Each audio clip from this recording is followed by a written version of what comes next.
स्वागत है दोस्तों आपका अपने YouTube channel study Harkesh Kanaujia के प्लेटफॉर्म पर। हम लगातार आपकी सफलता के लिए प्रयासरत हैं और आप भी सफलता के लिए अपना नाम पाने के लिए अपनी पूरी एनर्जी अपनी तैयारी पर लगा दीजिए। पहले दोस्तों आप अपने ठान लीजिए कि हमें इसी में सिलेक्शन लेना है, क्योंकि आप जैसा सोचेंगे ठीक वैसी राह, लोग, साथी, दिशा, पथ एवं मार्ग, लक्ष्य आपको देखने को मिलेंगे। तो आइए दोस्तों हम आज आपके अपने प्रश्न पे चलते हैं। निम्न में केंद्रीय या मध्य स्वर कहते हैं। निम्न में केंद्रीय या मध्य स्वर कहते हैं। ए ई को, बी बड़ी को, सी अ को, डी आ को। बताइए केंद्रीय या मध्य स्वर किसे कहते हैं और आपका राइट आंसर दोस्तों क्या होगा? Option C. नेक्स्ट, अल्प प्राण व्यंजन की संख्या कितनी है? अल्प प्राण व्यंजन की संख्या कितनी है? 11 है, 20 है, 30 है या 25 है? तो अल्प प्राण व्यंजन की संख्या बतानी है दोस्तों और आपका राइट आंसर दोस्तों क्या होगा? ऑप्शन सी 30 है। नेक्स्ट क्वेश्चन दोस्तों, इनमें से कौन पार्श्विक व्यंजन है?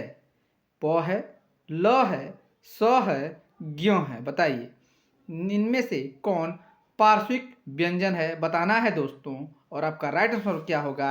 ऑप्शन बी ल है। नेक्स्ट क्वेश्चन दोस्तों, वर्ग का पहला, तीसरा, पांचवा अक्षर क्या कहलाता है? अल्प प्राण कहलाता है, महाप्राण कहलाता है, अघोष कहलाता है कि सघोष कहलाता है? तो वर्ग का पहला, तीसरा, पांचवा अक्षर क्या कहलाता है बताना है दोस्तों और आपका राइट आंसर दोस्तों क्या होगा? अल्प प्राण। नेक्स्ट क्वेश्चन दोस्तों, अयोगवाह कहा जाता है विसर्ग को, महाप्राण को, संयुक्त व्यंजन को, अल्प प्राण को? अयोगवाह कहा जाता है बताना है दोस्तों और आपका राइट आंसर क्या होगा? ऑप्शन ए विसर्ग को। नेक्स्ट क्वेश्चन दोस्तों, संधि। वर्णों के आधार पर संधि के भेद हैं। 2 हैं, 3 है, 5 हैं या 4 हैं? बताइए वर्णों के आधार पर संधि के भेद बताना है दोस्तों, बताना है और आपका राइट आंसर क्या होगा? ऑप्शन बी 3 है, स्वर संधि, व्यंजन संधि, विसर्ग संधि। नेक्स्ट क्वेश्चन दोस्तों, भानु उदय में संधि है, यण संधि है, गुण संधि है, दीर्घ संधि है, अयादि संधि है? तो भानु उदय में संधि बताना है दोस्तों और आपका राइट आंसर दोस्तों क्या होगा? ऑप्शन सी दीर्घ संधि। नेक्स्ट क्वेश्चन दोस्तों, नायिका का संधि विच्छेद होगा, ने एका होगा, न इका होगा, ने इका होगा, नायिका होगा? सेम टू सेम ऐसे ही प्रश्न आपको आपकी परीक्षा में देखने को मिलेंगे दोस्तों, बताइए। तो नायिका का संधि विच्छेद होगा दोस्तों, ऑप्शन बी नैयिका। नेक्स्ट क्वेश्चन दोस्तों, पुस्तकालय में संधि है, दीर्घ है, यण है, वृद्धि है कि व्यंजन है? पुस्तकालय, पुस्तक धन आलय, बताइए इनमें कौन सी संधि है बताना है दोस्तों। तो आपका राइट आंसर दोस्तों क्या होगा? बताइए। पुस्तक धन आलय अर्थात है क्या? दीर्घ संधि। समान स्वर जब मिलते हैं तो दीर्घ संधि होती है। मनोविज्ञान में कौन सी संधि है? व्यंजन संधि है, विसर्ग संधि है, दीर्घ संधि है, अयादि संधि है? बताइए मनोविज्ञान में कौन सी संधि है बताना है दोस्तों, बताइए। तो मनःधन विज्ञान अर्थात होगा क्या? विसर्ग संधि। नेक्स्ट क्वेश्चन दोस्तों, समास। पंचानन में कौन सा समास है? तत्पुरुष है, बहुव्रीहि है, कर्मधारय है या द्विगु है? पंचानन में कौन सा समास है बताना है दोस्तों, बताइए कौन सा समास होगा? पंचानन, पंचानन अपना अर्थ छोड़कर अलग अर्थ बताना अर्थात होगा क्या? बहुव्रीहि समास। नेक्स्ट क्वेश्चन दोस्तों, जिस समास में प्रथम पद संख्यावाची तथा अंतिम पद संज्ञा हो वहाँ है द्वंद्व समास है, द्विगु समास है, तत्पुरुष समास है, अव्ययी भाव समास है। बताइए, जिस समास में प्रथम पद संख्यावाची हो तथा अंतिम पद संज्ञा हो वहाँ होता है क्या, बताना है दोस्तों। और आपका राइट आंसर क्या होगा, ऑप्शन बी द्विगु समास। नेक्स्ट क्वेश्चन दोस्तों, रसोई घर में समास होगा, द्वंद्व है, द्विगु है, तत्पुरुष है या कर्मधारय है। रसोई घर में समास बताना दोस्तों। रसोई के लिए घर, घर अर्थात है क्या, कर्ता कर्म जहाँ चलता है वहाँ होता है क्या, तत्पुरुष समास। नेक्स्ट क्वेश्चन दोस्तों, संज्ञा लिंग वचन कारक निम्न में कौन सी भाववाचक संज्ञा है। मित्रता है, सीता है, घोड़ा है या लड़का है। भाववाचक संज्ञा बतानी है, ध्यान दीजिएगा। तो भाववाचक संज्ञा जहाँ भाव प्रकट हो वहाँ होता है क्या, ऑप्शन ए मित्रता। नेक्स्ट क्वेश्चन दोस्तों, अध्यापक पढ़ा रहे हैं रेखांकित पद है, व्यक्तिवाचक संज्ञा है, जातिवाचक संज्ञा है, भाववाचक संज्ञा है या द्रव्यवाचक संज्ञा है। तो अध्यापक पढ़ा रहे हैं, अध्यापक पढ़ाना क्या है ये बताना है दोस्तों। और आपका राइट आंसर क्या होगा, जातिवाचक संज्ञा है। नेक्स्ट क्वेश्चन दोस्तों, राहुल राजू को फल देता है, कारक बतलाइए।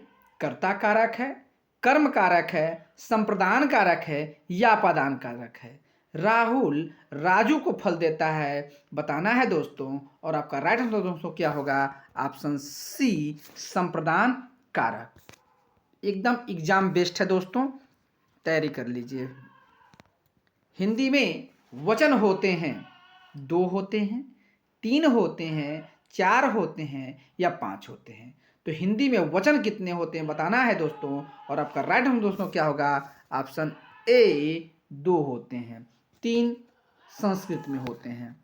नेक्स्ट क्वेश्चन दोस्तों, निम्न में पुल्लिंग शब्द कौन सा है। अनुमति, क्षमा, रचना, प्रभाव। बताइए, पुल्लिंग बताना है दोस्तों कौन सा शब्द है। अनुमति मांगी जाती है, क्षमा की जाती है, रचना की जाती है, लेकिन प्रभाव हुआ अर्थात है क्या, पुल्लिंग। नेक्स्ट क्वेश्चन दोस्तों, सदा एक वचन में प्रयुक्त होने वाला शब्द है, पौधा, पुस्तक, सहायता, लड़का। सदा एक वचन में प्रयुक्त होता है और बताना है दोस्तों। और आपका राइट आंसर दोस्तों क्या होगा, ऑप्शन सी सहायता। नेक्स्ट क्वेश्चन दोस्तों, किसका प्रयोग सदैव बहुवचन में होता है। लड़का का होता है, गाय का होता है, दर्शन का होता है या पुस्तक का होता है। सदैव बहुवचन में प्रयोग होता है दोस्तों, बताना है। और आपका राइट आंसर दोस्तों क्या होगा, जो सदैव बहुवचन में होता है दर्शन। नेक्स्ट क्वेश्चन दोस्तों, क्रिया काल।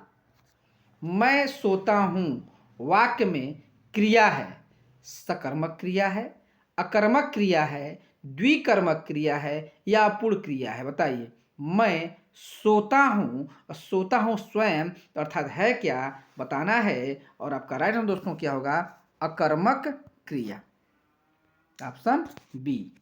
नेक्स्ट क्वेश्चन दोस्तों, दीपक ने पाठ याद किया में काम का काल है, सामान्य वर्तमान काल है, सामान्य भूतकाल है, आसन्न भूतकाल है, उपपूर्ण वर्तमान काल है।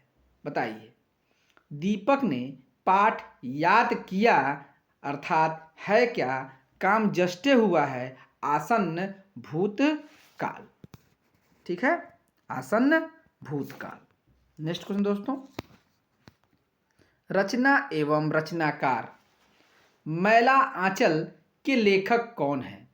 भीष्म साहनी है, नागार्जुन है, फणीश्वरनाथ रेणु हैं कि यशपाल है। मैला आंचल बहुत ही फेमस ये रचना है और ये किसकी है, बताना है दोस्तों। और आपका राइट आंसर दोस्तों क्या होगा, फटाफट बताइए। मैला आंचल फणीश्वरनाथ रेणु जी का है। नेक्स्ट क्वेश्चन दोस्तों, आवारा मसीहा किसकी रचना है। विष्णु प्रभाकर की है, अमृत राय की है, हरिवंश राय बच्चन जी की है कि यशपाल जी की है? आवारा मसीहा किसकी रचना है बताना है दोस्तों, बताइए किसकी है? तो आपका राइट आंसर दोस्तों क्या होगा? विष्णु प्रभाकर जी का है। नेक्स्ट क्वेश्चन दोस्तों, क्या भूलूं क्या याद करूं? आत्मकथा है, पहले तो आप जान लीजिए आत्मकथा है ये। क्या भूलूं क्या याद करूं निर्मल वर्मा जी की है, हरवंश राय बच्चन जी की है, विष्णु प्रभाकर जी की है कि भीष्म साहनी की है? क्या भूलूं क्या याद करूं आत्मकथा है, बताना है दोस्तों। और आपका राइट आंसर क्या होगा? हरिवंश राय बच्चन जी का है। किसका? हरिवंश राय बच्चन। नेक्स्ट क्वेश्चन दोस्तों, अशोक के फूल के लेखक हैं महावीर प्रसाद द्विवेदी, हजारी प्रसाद द्विवेदी, सोहनलाल चतुर्वेदी, अज्ञे। अशोक के फूल के लेखक बताना है दोस्तों। और आपका राइट आंसर दोस्तों क्या होगा? बार बार परीक्षा में पूछा गया है। तो ये अशोक के फूल किसका है? हजारी प्रसाद द्विवेदी। नेक्स्ट क्वेश्चन दोस्तों, निहार किसकी रचना है? महादेव वर्मा जी की है, मैथिलीशरण गुप्त की है, पंत की है या निराला की है? निहार किसकी रचना है बताना है दोस्तों। ये किसकी है? निहार बहुत ही फेमस है ये तो, महादेवी वर्मा जी की है। नेक्स्ट क्वेश्चन दोस्तों, अलंकार सो सुख सुलभ सुलभ मोहि स्वामी में अलंकार बताना है। सो सुख सुलस सुलभ मोहि स्वामी में अलंकार बताना है। उत्प्रेक्षा है, रूपक है, अनुप्रास है या श्लेष है? बताइए। तो स्व की आवृत्ति बार बार होती है, जब वृत्ति बार बार होती है तो वहां होता है क्या? अनुप्रास अलंकार। नेक्स्ट क्वेश्चन दोस्तों, श्लेष अलंकार होता है, अर्थालंकार होता है, शब्दालंकार का है, उभयालंकार का है कि इनमें से कोई नहीं? श्लेष अलंकार होता है क्या बताना है दोस्तों। और होता है ये शब्दा अलंकार। नेक्स्ट क्वेश्चन दोस्तों, बूंद आघात सहे गिरी कैसे, खलके वचन सह संत सह जैसे अलंकार बताना है। उपमा है, उत्प्रेक्षा है, उदाहरण है या रूपक है? ये बार परीक्षा में पूछा गया टीजीटी में। बूंद आघात सहे गिरी कैसे, खलके वचन संत सह जैसे अलंकार बताना है। और आपका राइट आंसर दोस्तों क्या होगा? यह है क्या? उदाहरण अलंकार है। नेक्स्ट क्वेश्चन दोस्तों, हिंदी की बोलियां, हिंदी भाषा की उत्पत्ति हुई है वैदिक संस्कृत से, लौकिक संस्कृत से, सौरसेनी अपभ्रंश से या प्राकृतिक से? तो हिंदी भाषा की जो उत्पत्ति हुई है, उत्पत्ति किससे हुई है? और आपका राइट आंसर दोस्तों क्या होगा? सौरसेनी अपभ्रंश। नेक्स्ट क्वेश्चन दोस्तों, पश्चिमी हिंदी के अंतर्गत कौन सी बोली नहीं है? बघेली, ब्रज, कन्नौजी, खड़ी बोली। पश्चिमी हिंदी के अंतर्गत कौन सी बोली नहीं है बताना है दोस्तों। और नहीं है कौन? आपका राइट आंसर दोस्तों क्या होगा? बघेली। अवधी बघेली छत्तीसगढ़ी क्या है, किस कहाँ का है बताइए। नेक्स्ट क्वेश्चन दोस्तों, कौरवी किस बोली को कहते हैं? मारवाड़ी को कहते हैं, खड़ी बोली को कहते हैं, अवधी को कहते हैं या छत्तीसगढ़ी को कहते हैं? कौरवी बोली को और किस नाम से जानते हैं? बहुजान से जानते हैं। किसको? खड़ी बोली के नाम से जानते हैं। नेक्स्ट क्वेश्चन दोस्तों, अव्यय एवं वाच्य अथवा व्याकरण की दृष्टि से है, अथवा व्याकरण की दृष्टि से क्या है बताना है। संधि है, उपसर्ग है, अव्यय है, कोई नहीं है? तो अथवा जो है व्याकरण की दृष्टि से क्या है? ये अव्यय है। नेक्स्ट क्वेश्चन दोस्तों, मोहन से चला नहीं जाता वाक्य में कौन सा वाच्य है? कर्मवाच्य है, भाववाच्य है, कर्तवाच्य है, इनमें से कोई नहीं? मोहन से चला नहीं जाता वाक्य में वाच्य क्या है बताना है दोस्तों। जहां नहीं जाता, खाया नहीं जाता, वहां होता है भाववाच्य। नेक्स्ट क्वेश्चन दोस्तों, निम्नलिखित शब्दों में से किस शब्द में उपसर्ग नहीं है? उपसर्ग नहीं लगा है बताना है। मिलान है, सुपुत्र है, अधर्म है, सुकर्म है।